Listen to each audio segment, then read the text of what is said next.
ፖሊስ ኤርትራ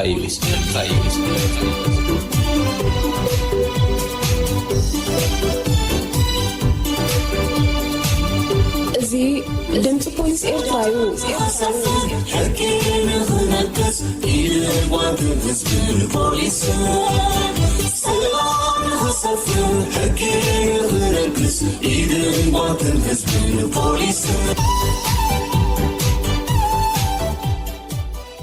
ድምጽ ፖሊስ ኤርትራ በህዝባዊ ርክባት ፖሊስ ኤርትራ ወትሩ ሰንበት ካብ ሰዓት 10 ክሳብ 10 ፈርቃን ቅድሚ ቀትሪ ዝቀርብ ኮይኑ ሶሉስ ምሸት ሰዓት 8 ኣብ ሬድዮ ዛራ ዝድገም መደብ እዩ።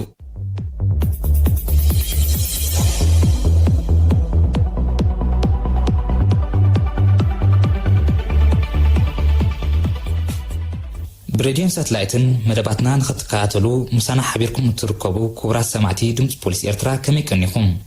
ሰሙናውን ነቕርቦ መደባትና ግዜ ኣኺሉ እንሆ ንፍልም ኣሎና።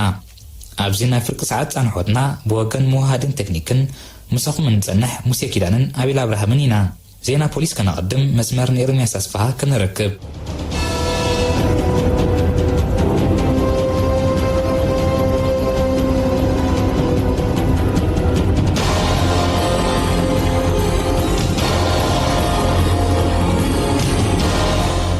يغني ሙሴ ኺዳነ ሰላም ዝኸበርኩም ዝኸበርክንን ሰማዕቲ ድምጽ ፖሊስ ኤርትራ ቀጺለ ዜና ፖሊስ ከምብበልኩም ንምክታልኩም ብኽብሪ ኣድም ጎነጻው ዓመጽ ፈጸሙ ተቐይዶም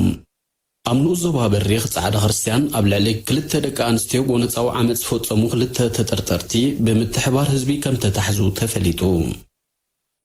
ኣብ መደበር ፖሊስ ጻዕዳ ክርስቲያን ሓላፊ ምርመራ ገበን ገብረ ሚካኤል ሰልጠነ ብዛዕባ እዚ ንልኡኽ ድምጽ ፖሊስ ኣብ ዝሃቦ ሓበሬታ ተጠርጠርቲ ብ16 ሰነ 2020 ናይ ምሸት ነተን ደቂ ኣንስትዮ ካብ ቁሸት ንጻዕዳ ክርስቲያን ኣታሊሎምን ኣፈራሪሖምን ከም ዝወሰድዎን ኣብ ባር ሞሞና ጻዕዳ ክርስቲያን ኣልኮላዊ መስተ ክሰትዩ ድሕሪ ምምሳይካ ሰዓት 2 ለይቲ ኣብ መንጎ ቁሸትን ጻዕዳ ክርስቲያንን ኣብ ዘሎ በረኻብ ብመኪና ብምውሳድ ክብረን ጽህነን ከም ዝደፈሮን ኣረዲዩ ፖሊስ ጻዕዳ ክርስቲያን ንግዳያት ናብ ሕክምና ከም ዝወሰድዎንን ዘድሊ ሕክምናዊ ረድኤት ከም ዝተገብረለንን ሓቢሩ ተኸሰስቲ ወዲ 51 ዓመት ርእሶም ኢሳቅ መልከን 31 ዝዕድሚዩ ኪሮስ ወልደ ገርግሽ በኽረጼንን ኮይኖም ክልቲኦም ነበርቲ ቁሸት እዮም ብዘይካዚኦም ካብ ሕጊ ወጻኢ ኣልኮላዊ መስተ ክሰትዩ ዘፍቀደ ፊሊሞን ማቴዎስን ብጨንፈር ሕግን ስርዓትን ዞባ ማእከል 5000 ናቕፋ ከም ዝተቐፅዐ እቲ ሓበሬታ ወሲኹ ኣረዲዩ ኣዛዚ መደበር ፖሊስ ጻዕዳ ክርስቲያን ሰርጌንቲ ኢድሪስ ዓሊ ኣብ ዝሓለፉ 6 ኣዋርሕ ኣብ መደበሮም ተመሳሳሊ ፍጻመታት ገበን ከም ዝተመዝገቡ ብምግላጽ ደቂ ኣንስትዮ ንዓመጽ ከቃልዕን ኣብ ዝኽእል ቦታታት ካብ ምኻድን ምምሳይን ክቁጠባ ተላብዩ መዓልቱ ዘሕለፈ ሽኮር ክሸጡ ዝተረኽቡ ተቐይዶም መደበር ፖሊስ ሰንዓፈ መዓልቱ ሓሊፉ ካብ ጥቕሚ ወጻኢ ዝኾነ ሽኮር ክሸጡ ዝረኸቦም ግርማይ ብስራት ወልዱ ስዒድ ኣሕመድ ሳልሕ ተስፋዓለም እምባየ ገብረን ምስግና ኃይለ ተኽለ ሃይማኖትን ዝተባሃሉ 4 ጥርጥራት ነጋዶ ከም ዝሓዘ ገሊጹ ፖሊስ ሰንዓፈ ብዛዕባ እዚ ጉዳይ ኣመልኪቱ ኣብ ዝሃቦ ሓበሬታ ቀዳማይ ተጠርጣሪ ግርማይ ብስራት ወናኒ ዱኳን ምዃኑ ብምግላጽ ነዚ ኣብ መወዳእታ 2018 ካብ ጥቕሚ ወጻኢ ዝኾነ ሽኮር ኣብ መኽዘን ከዚንዎ ምንባሩ ኣብርዩ በዚ ድማ እዞም ድሒሮም ተጠቒሶም ዘለዉ ጥርጥራት 3 ኩንታል ሽኮር ብ9,000 ናቕፋ ብምዕዳግ ናብ ህዝቢ ቅድሚ ምሻጦም ክትሓዙ ከም ዝኽኣሉ ሓቢሮም መደበር ፖሊስ ሰንዓፈ ኣብ መወዳእታ እዚ ተገሊጹ ዘሎ ተግባር ናይቲ ብገለ ዘይሓላፍነታዊ ነጋዶ ሃገርና ሕማም ኮሮና ቫይረስ ምስና ገበርካ ዝግበር ዘሎ ምውቕዓት ምዃኑ ጠቒሱ ነጋዶ ዘይሕጋዊ ንግዲ ካብ ወታዊ ሻናኻቱ ኣሉታዊ መዳዩ ከም ዝበስ ብምግንዛብ ንጥዕና ህዝብን ሃገርን ብዘውሕስ ኣገባብ ከገልግሉ ከም ዝግባእ ኣተሓሳሲቡ ለሕኩ ዕትሮ ጋዝ ጠንቁነትኪ ሞት ኣስዒቡ ኣብ ኣስመራ ለሕኩ ዕትሮ ጋዝ ጠንቁነትኩን ባርዕን ኣብ ህይወት ሰብ ሞት ኣብ ንብረት ገዛኻ ዕንወት ኣውሪዱ ኣብ ሓዝሓዝ ኣብ መንበር ቤት ወይዘሮ ጻጥቃን በርሀ ብዝነተጎ ጋዝ ኣብ ነፍሳ ከቢድ ጉድኣት ወሪድዋ ኣብ ሕክምና ክትእለ ድሕሪ ምጽናሕ ህይወታ ከም ዝሓለፈ ራብዓይ መደበር ፖሊስ ሓቢሩ አዛዚ ራባይ መደበር ፖሊስ ካፕቴን ስቲፋኖስ ኪዳነ ብዛዕባ እዚ ዘጋጠመ ሓደጋ ንድምፂ ፖሊስ ኣብዛሃቦ ሓበሬታ ወይዘሮ ጻጥቃን ማዕጾ ክሽና ኸፊታ ክርቢት ኣብ ሸርጠጠትሉ እዋን እቲ ኩልሑኽ ዝሓደረ ጋዝ ብርቱዕነት ኩይ ይፈጢሩ ኣብ ነፍሳ ከቢድ ጉድኣት ከም ዘውረደ ኣርዲዩ ብዘይካዚ እውን ኣብ ንኡ ዞባ ኣኽርያ ቪያ ጅዳ ብሰሪ ዘጋጠመ ተመሳሳሊ ፍጻመ ልዕሊ 35,000 ናቕፋ ዝግመት ንብረት ከም ዝተቓጸለ ካብቲ መደበር ፖሊስ ተላእከ ጸብጻብ ኣመልኪቱ በዛ አጋጣሚ ቡታ ጋዝ ምስተጠቀምና መቋጻጸሪ ከም ዝተዓጽወ ኸነረጋግጽን ነቲ ኽፍሊ መሳኹቱ ኸፊትና እኹል ኣየር ከም ዝኣትዎ ክንገብርን ከም ዝግባእ ፖሊስ ዞባ ማእከል ኣዘኻኺሩ ዝስዕብ ኣህጉራዊ ዜና ፖሊሲ ምክትታልኩም ክትቅጽሉ ደጊመ ብኽብሪ ኣድም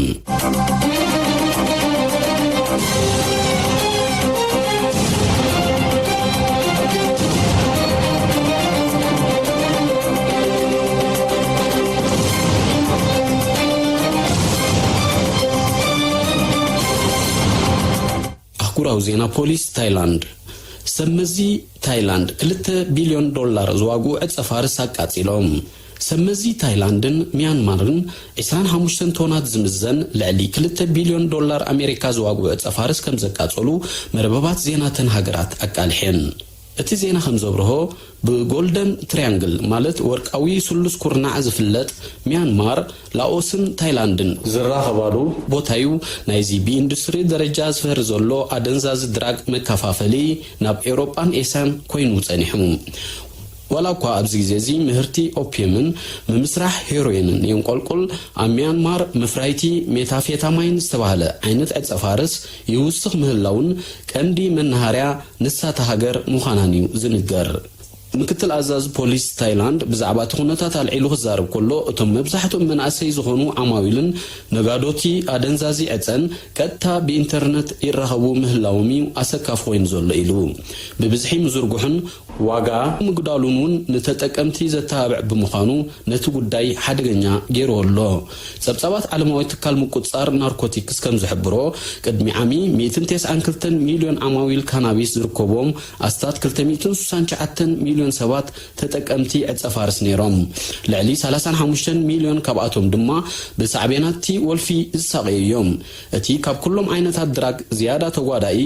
ኦፒድ ዝተባህለ ኾን ከሎ ብዝሒ ናይቶም ምስኡ ብተኣሳሰር ጸገማት ህይወቶም ዝስኡኑ ሰባት ከዓ ናብ 71 ሚእታዊት ዓርዩ ይርከብ ፖሊስ ደቡብ ኣፍሪቃ ኣብ ስሉሳዊ ገበናት ተሳተፉ ጥርጥራት ይቕይድ ፖሊስ ደቡብ ኣፍሪቃ ኣብ ገበናት ስርቂ ምትላልን ዘሕጋዊ ዝውውር ገንዘብን ክነጥፉን ዝተረኽቡ ክልተ ደቂ ኣንስትዮ ዝርከቦም 5 ተኸሳሳት ኣብ ትሕቲ ቀይዲ ከም ዘእተወ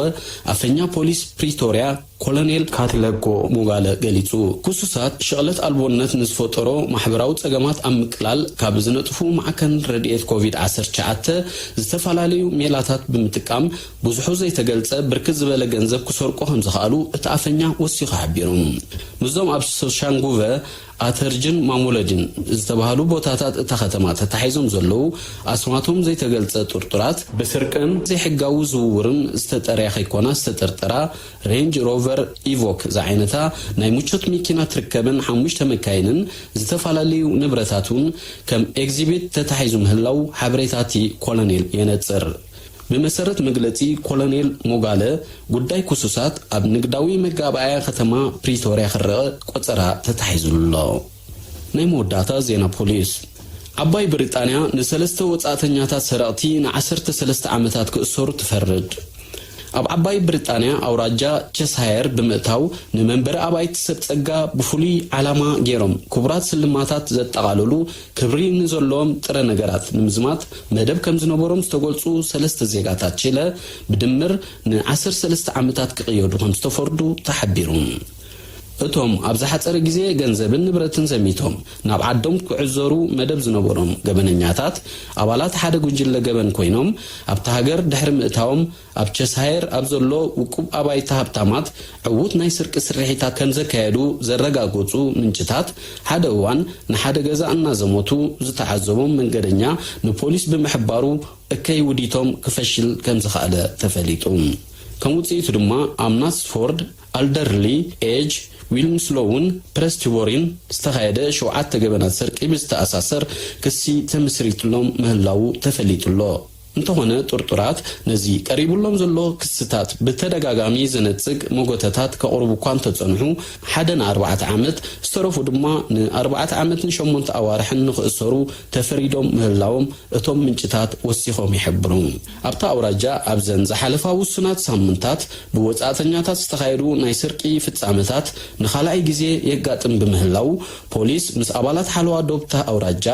معروف نفرتي مانشسترم كالوت أخبرت تصدّن بموحد كاب دقه موصو خاب زخولو تماساسلتي جبنات سرقي نمك لخال دلو مهلاو لعلوي حلافي مقصار جبنات جسهر كلير كورمان حبير الله باركز خبركم سمعتي دمص بوليس إيرترا زينا بوليس فتسينا لنا استرفو مدبات دمص بوليس كتكاتاتولو بأخبرات عدم بوغني سلام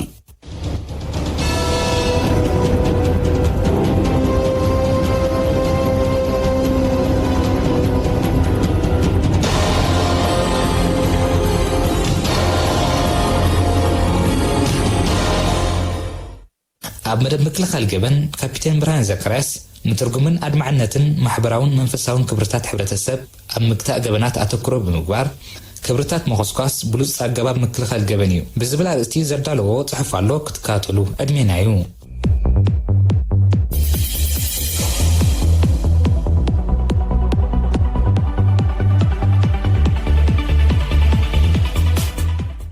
ክብርታት መኾስኳስ ብሉጽ ኣገባብ ምክልኻል ገበን እዩ ገበናት ንህይወት ሰባት በአሉታ ዝጸልቡ ጎዳእቲ ተርእዮታት እዮም ከምኡ ንብለሉ ምኽንያት ከዓ ግዳያት ኣብ ልዕሊ ነብሶም ይኹን ንብረቶም ብዝወርዶም ማህሰይቲ ክጉድኡ እንከለው ገበነኛታት እውን ከም ሳዕቤን ናይ ዝፍጽምዎ ገበናዊ ተግባር ንማእሰርትን ገንዘባዊ መቕጻዕትን ስለ ዝቃልዑ ከም ኣካላት ሕብረተሰብ መጠን ብሩህ መጻዮም ክባላሾ ዝኽእል ብምዃኑ እዩ ስለዚ ድማ እዩ ፖሊስ ኤርትራ ሰላምን ጸጥታን ሕብረተሰብ ከስፍን ብዘለዎ ተልእኾ 24 ሰዓታት ኣብ ስራሓት ምክልኻል ገበን ተዋፊሩ ንጥፈታቱ ዘሰላስል ሓደ ካብቲ ብሉጽ ኣገባብ ምክልኻል ገበን ህዝቢ ፖሊሳዊ ንቕሓቱ ክብከም ዝብል ምግባር ምዃኑ ስለ ዝኣምን ድማ እዩ ጎስጓስ እምነ ኩርና ዕላማታቱ ገይሩ ዝንቀሳቐስ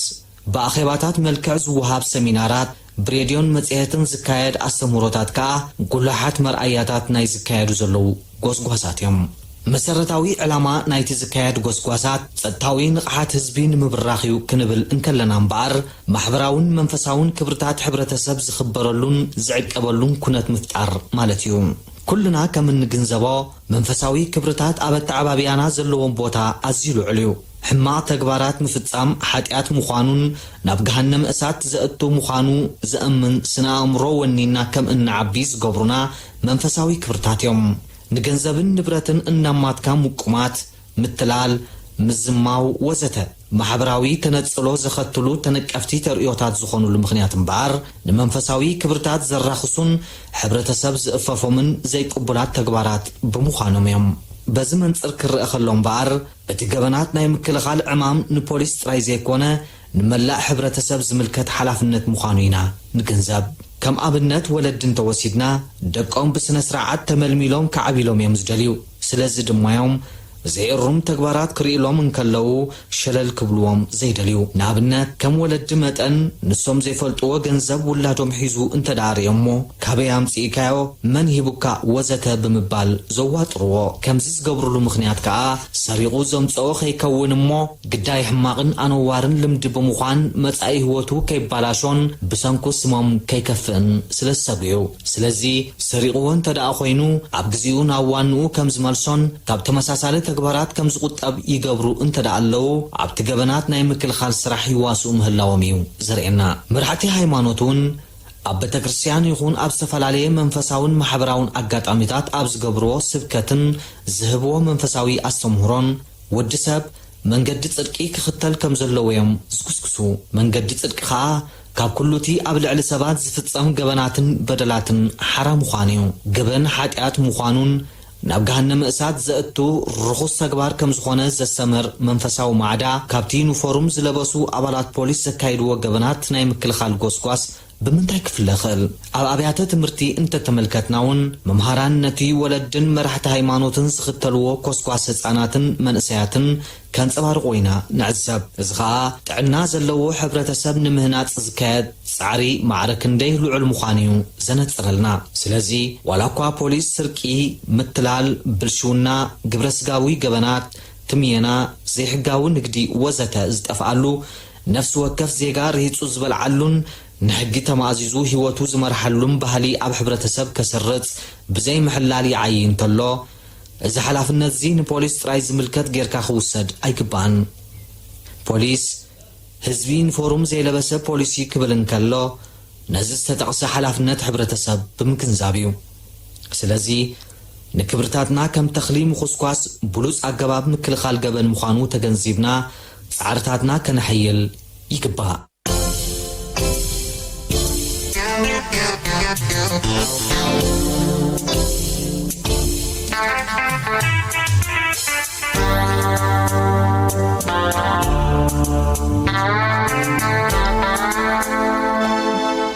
እዚ ድምፂ ፖሊስ ኤርትራ እዩ። ክቡራት ሰማዕትና ሕጂ እውን ካብ ምክልኻል ገበን ከይወፃና ሓበን የማነ ንኣልታዊ ሳዕቢናት ናይቲ ኣብዚ ግዜ ብመንእሰያትና ዝውቱር ኮይኑ ዘሎ ፀወታታት ሉዶ ኣመልኪታ ምስ ኣኽበርቲ ፀጥታ ዘካየደቶ ቃለ መጠይቅ ክኸውን ሰናይ ምክትታል።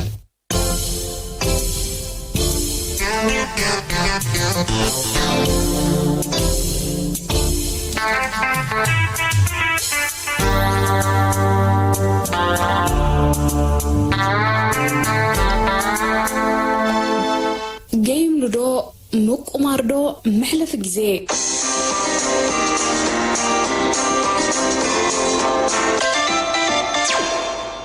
ጊዜ ኣይሕልፍን እዚ ጊዜ መሕለፊ ካብ ዓለም ንኣብነት መጽሓፍቲ እንተዝሕዞም ቆልዑ እዚኦም መጽሓፍቲ እንተዘንብቡ ነንሕድሕዶም እንተዝረዳድኡ ምትዕሽሻው ንነፍስኻ እንተዘይኮይኑ መሕለፍ ጊዜ ኣይኮነን። ኣነ ዝብሎ ቁማር እዩ። ምክንያቱ ሲ ኣብዚ ሕጂ ዘለና ኮሮና ብፍላይ ኣብ ሓንቲ ሞባይል ንፃወተሊናስ ርሕቀትና ይንሕሉና ዘለና ቀዳማይ ነፍሶም ኣብ ወጋዕ ደጋ እትውዋለው ካልእ ከዓ ሓላፍነት ናይ ህዝቢ ሳይወስድን እዮም ዘለዉ ብኡ ከዓ እቲ ኮሮና ቫይረስ ካብ ሓደ ሰብ ናብ ሓደ ሰብ ክሓልፍ ይኽእል እዩ። ስለዚ ቁማር እምበር መሕለፍ ጊዜ ክብሎ ይክእልኒ እዩ። ሉዶ መሕለፊ ጊዜ ዘይኮነ መዕነዊ እዩ ክብሎ ዝኽእል። ኣብዚ ለበዳ ኮሮና ቫይረስ ንመላእ ዓለም ኣሻቂሉን ኣሰንቢሩን ዝርከበሉ እዋን ብገለ ውሕዳት መንእሰያት ዘይስነ ምግባራዊ ተግባራት ክረአ እንከሎ ዘይግርም ኣይኮነን። ኣሉታዊ ፅልዋን ሳዕቤናትን ናይዚ ሕማም ዘይርዳእ ወይ እውን ዘይፈልጥ ኣሎ ክበሃል ኣይከኣልን እዩ። ኣሽንጓይ ዓበይትን መንእሰያትን ህፃናት እውን እንትኾኑ ሓደገኛነት ናይዚ ሕማም ተረዲኦም ሰላም ክትብሎም ወይ እውን ክስዕሞም ስትደሊ በቲ ፀያፍ መልሓሶም ጌጋ ኮሮና ብምባልዮም ማይ ክትሕፀብ ዝሕብሩኻ ካብ ቤትና ኣይንውፃእ ኣብ ብዙሕ ሰብ ዘለዎ ኣይንተኣከል ኢድና ብማይዛና ንተሓፀብ። እዚ ናይ ደቅናን ኣሕዋትና ንቕሓት ክንደይ ደስ ይብለካ። ኣብዚ ብሰንኪ ሕማም ኮሮና ቫይረስ ህዝቢ ብሚኒስትሪ ጥዕና ዝወሃቡ ሓበሬታታት ከኽብር ብተደጋጋሚ ዝግለጸሉ ዘሎ እዋን ኣብ ከባቢና ወይ እውን ኣብ መንገድና መንእሰያት ከቢቦም ቁማር ወይ እውን ጌም ሉዶ ክትፃወቱ ተዓዚብና ንኸውን ኢና። ቁማር ግን ምሕለፍ ጊዜ ዘይኮነ ሓደ ካብቶም ሃሰይቲ ወልፍታት ኮይኑ ብሕጊ እውን ዘሕትት ገበን እዩ። ርሂፅካን ፅዒርካን ዘይምፃእኻዮ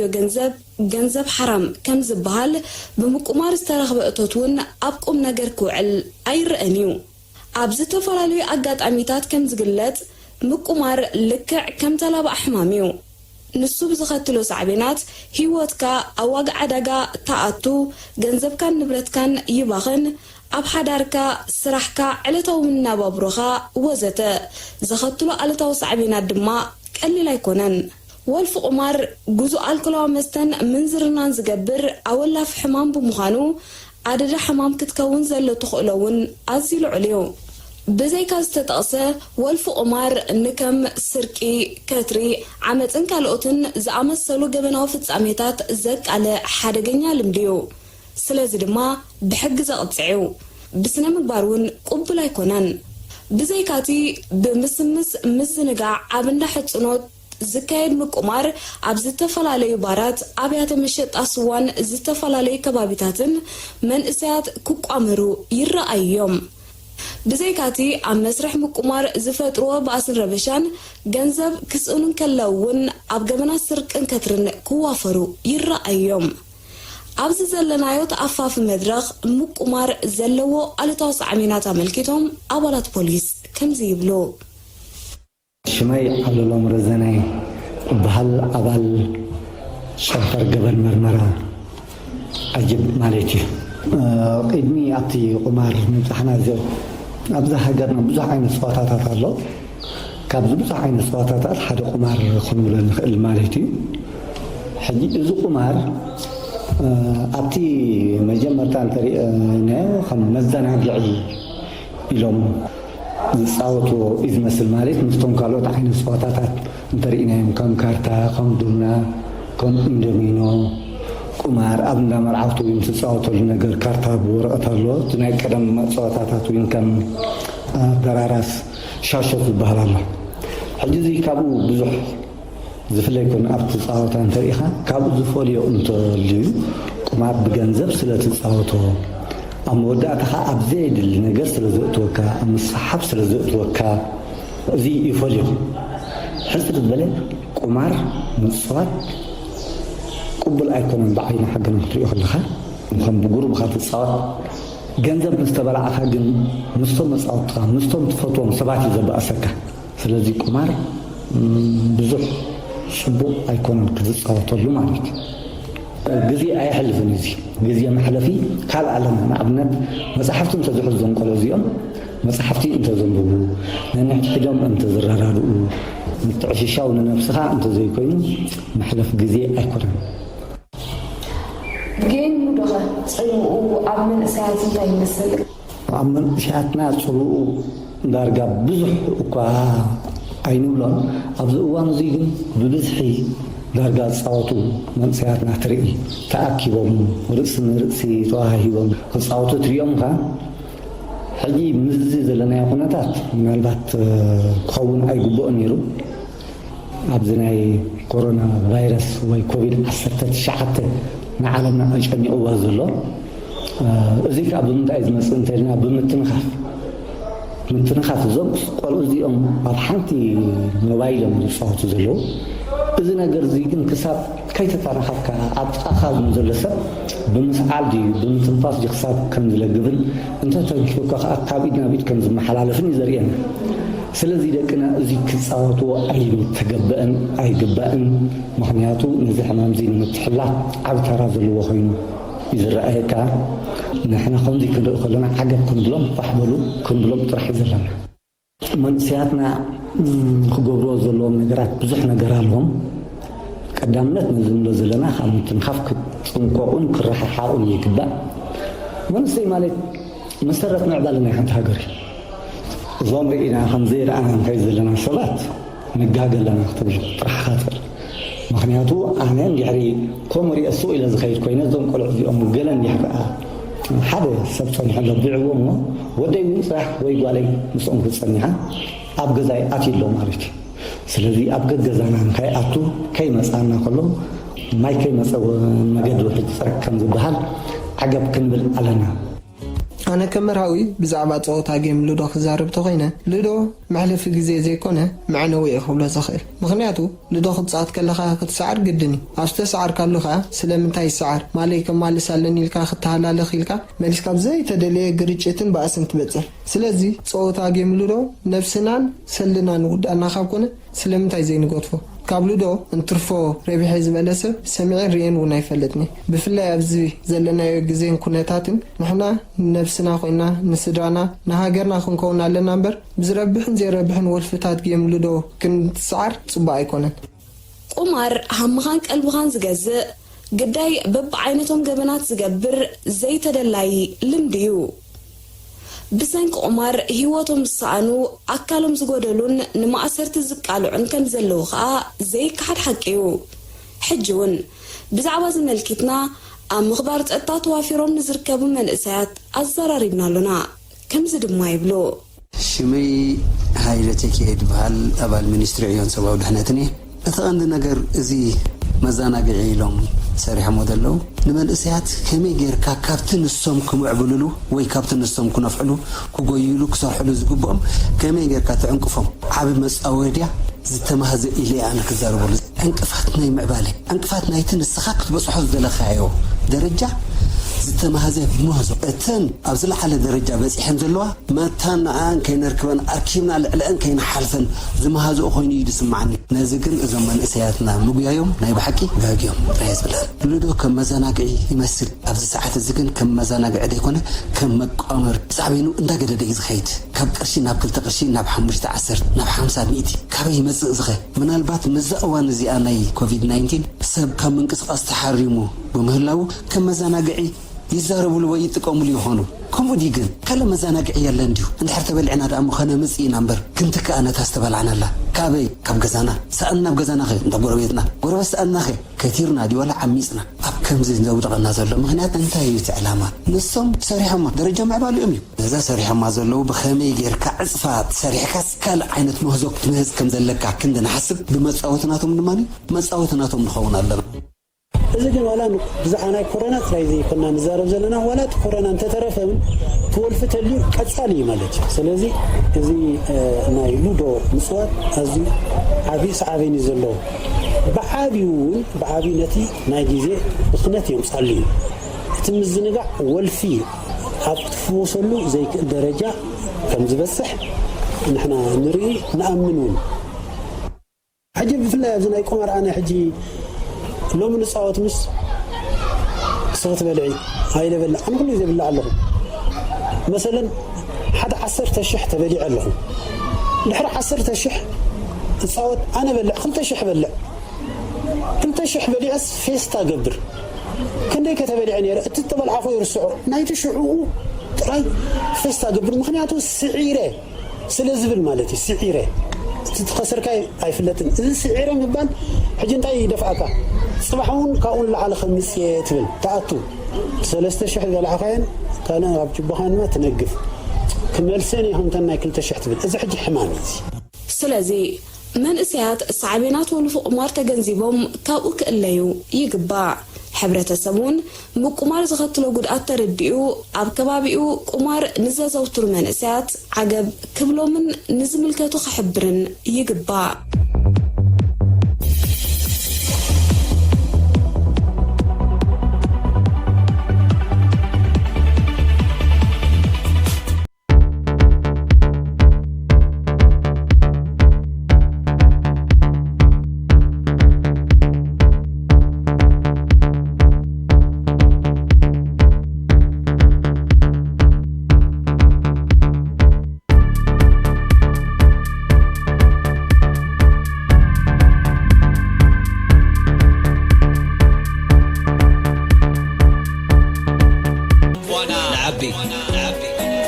فيروس كورونا أوهن جميرو أب تشاينا نموت فريدنا بزيدانيا الشغلوان علمنا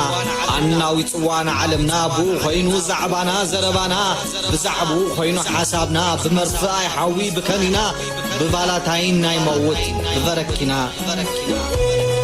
بهواي مص بقفر بنفاس يغعز باير ديقاونتي قدف دكاتر ازيل ايبل دكتور نعباراي محر نهطر نخلو تحتمدريز سفر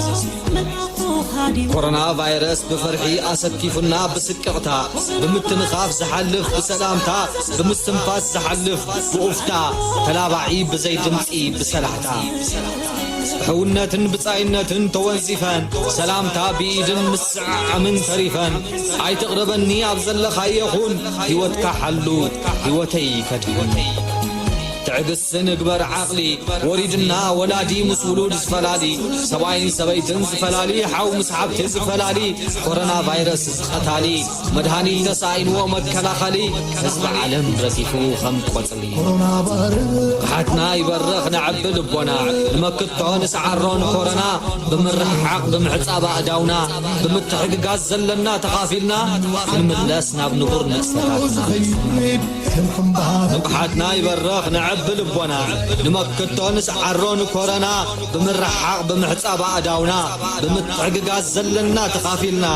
كنملاس ناب نبور نتفتح